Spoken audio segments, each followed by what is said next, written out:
2 years నుంచి wait చేసిన exam అయితే వచ్చింది. మీరు వెయిట్ చేసినా, చేయకపోయినా మీకు నెక్స్ట్ వచ్చే 4 ఇయర్స్ ఈ ఎగ్జామే డిసైడ్ చేస్తది. సో, చాలామందికి ఎంసెట్ అనేది ఒక ఎమోషన్. అంటే వాళ్ళ పేరెంట్స్‌కి బర్డెన్ అవ్వకూడదని చెప్పి, నీట్‌గా చదువుకున్న వాళ్ళు చాలామందుంటారు. వాళ్ళకి ఇప్పుడు ఎగ్జామ్ దగ్గరకు వస్తుంది కాబట్టి చాలామందికి భయం అన్నదేస్తుంది. ఒక్కసారి మీరు కళ్ళు మూసుకోండి. అంటే ఇప్పుడు దాకా మీరు చాలా ధైర్యంగా అండ్ వస్తదని ప్రిపేర్ అయ్యారు. ఒక్కసారి ఈ భయాన్ని పోస్ట్‌పోన్ చేయండి. మనకి ఎగ్జామ్ తర్వాత అంతా ఖాళీయే. అప్పటికి పోస్ట్‌పోన్ చేసుకోండి. సో, ఇప్పుడైతే ఫ్రీగా ఒక హోప్ పెట్టుకోండి. మనకే వస్తది. ఇంకెవ్వరికీ రాదు అన్న హోప్ ఒకటి పెట్టుకోండి.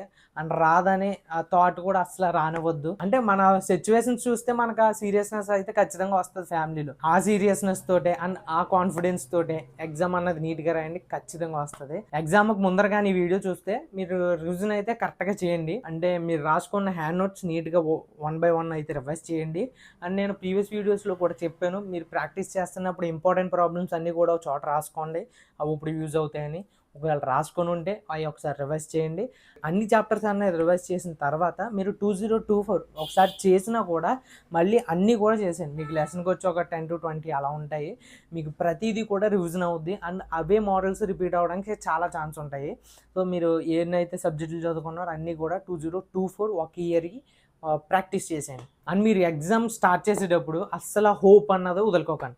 అంటే మీరు ఒక 10 బిట్స్ అయిన తర్వాత మనకి రావట్లేదు అన్న చిన్న భయమైతే స్టార్ట్ అవుద్ది. మీరు అసలు భయపడాల్సిన పనే లేదు. ఓకేనా? మీరు పాజిటివ్‌గా ఉండండి. అంటే ఎక్కడో మీకు ఇప్పుడు మీరు ఒక 20 బిట్స్ వచ్చినాయనుకోండి, 140 బిట్స్ తర్వాత 20 బిట్స్ ఉన్నాయనుకోండి, ఓకే. ఆ 140 బిట్స్ తర్వాత వస్తాయి అన్న హోప్ అన్నది మీకు ఖచ్చితంగా ఉంటేనే మీరు ఎగ్జామ్ అన్నది రాయగలరు.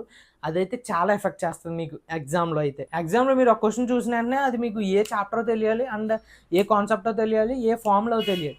సో, అలా తెలిసిన తర్వాత మీరు ఆ క్వెషన్ చేయండి. ఒకవేళ తెలియకపోతే వదిలేయండి. ఇంకా అలా స్పీడ్‌గా అయితే వెళ్ళండి. అసలు రాలేనట్ల గురించి అసలు ఆలోచించాల్సిన పనే లేదు. మన చదువుని ఉన్నాయి ముందర. సో, అవి మనం అటెంప్ట్ చేయగలం అన్న హోప్ అన్నది ఎండ్ ఆఫ్ ది ఎగ్జామ్ దాకా ఉంటే మంచి మార్క్స్ అయితే వస్తాయి. అండ్ మళ్ళీ మీరు ఒకవేళ నేను స్టార్టింగ్ చెప్పాను, మీకు ఏదన్నా కన్‌ఫ్యూజన్‌గా ఉంటే 2 సబ్జెక్ట్సే పిక్ చేసుకోండి. ఆ 2 సబ్జెక్ట్సే క్లారిటీగా చదవండని. ఒకవేళ అలా చదువుంటే ఓకే. మీకు వచ్చిన సబ్జెక్ట్ ఫస్ట్ స్టార్ట్ చేయండి. ఒకవేళ 3 సబ్జెక్ట్స్ చదివినోళ్ళు ఉంటారు. వాళ్ళేంటంటే మీరు సబ్జెక్ట్‌కి టైం అన్నది ఇంత అప్రాక్సిమేట్‌గా ఒకటి అనుకోండి. అంటే మీరు అలా అనుకోవడం బట్టి మీకు వేరే సబ్జెక్ట్‌లో ఉన్న క్వెషన్స్ కూడా చేయగలరు. అంటే ఇప్పుడు మ్యాథ్స్‌కి సపోజ్ నేను కొన్ని చెప్తాను. మ్యాథ్స్‌కి 1 ½ అవర్ అయితే పెట్టుకోండి. ఫిజిక్స్‌కి ఒక 40 మినిట్స్, కెమిస్ట్రీకి ఒక 30 మినిట్స్, మిగిలిన 20 మినిట్స్ ఏం చేస్తారంటే మీరు చీట్ కోడ్స్‌కి వాడండి. ఓకేనా? ఈ టైమ్స్ అయితే మీరు ఆ టైం అవ్వగానే వేరే దానికి స్పీడ్‌గా షిఫ్ట్ అయ్యారనుకోండి.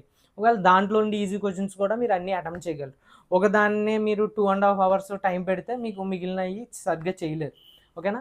సో, మీరైతే గమ్ముని క్వెషన్‌ని స్కిప్ చేయడం అన్నా స్పీడ్‌గా రావాలి. నేను చెప్పినట్టు క్వెషన్ చూడగానే మీకు దాని చాప్టర్ ఐడియా రావాలి, దాని కాన్సెప్ట్ ఐడియా రావాలి, దాని ఫార్ములా ఐడియా రావాలి, దాని అప్రోచ్ ఐడియా రావాలి.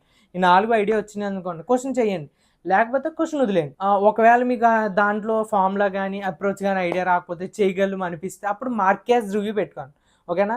మీకు మార్క్ యాస్ రివ్యూ పెట్టుకుంటే వైలెట్ కలర్ వస్తది. మీకు ఒక ఐడియా అన్నది ఉంటది. మీరు స్కిప్పింగ్ చేసి నెక్స్ట్ క్వెషన్‌కి వెళ్ళడం బట్టి కూడా మీ రిజల్ట్ అన్నది డిపెండ్ అయ్యి అయితే ఉంటది. అండ్ మీరు ఎగ్జామ్ హాల్‌లోకి వెళ్ళగానే మీకు చుట్టూ ఉన్న వాళ్ళందరూ టాపర్‌ల కింద కనపడతారు. ఆ థాట్ అన్నది వస్తది. కానీ ఆ థాట్‌ని తీసేయండి. అంటే ఎవ్వరికి మీకన్నా తోపు ఎవ్వడో లేడు ఎగ్జామ్ హాల్‌లో. అదొకటే ఫిక్స్ అవ్వండి. అంటే మీకు మీ మానిటర్ మీద ఉండాలి. మీ యొక్క కాన్సంట్రేషన్ అంతా. పక్కోడి మానిటర్ మీదకి అస్సలే వెళ్ళొద్దు. టైం అన్నది వేస్ట్ అయిపోద్ది. మీ మానిటర్ మీద మీ కాన్సంట్రేషన్ పెట్టి ఒకవేళ చీట్ కోడ్స్ వాడినా అయి ఎంత ఎఫెక్టివ్‌గా వాడదాం అన్నది ఒకటే ఆలోచించండి. అండ్ మనకి లాస్ట్ మినిట్ దాకా హోప్ అన్నది అస్సలు వదలకండి. లాస్ట్ మినిట్‌లో అంటే మీకు 3 అవర్స్ ఎగ్జామ్ అయిపోయిన తర్వాత చాలా మిరాకిల్స్ జరిగినవి కూడా చాలా ఉన్నాయి.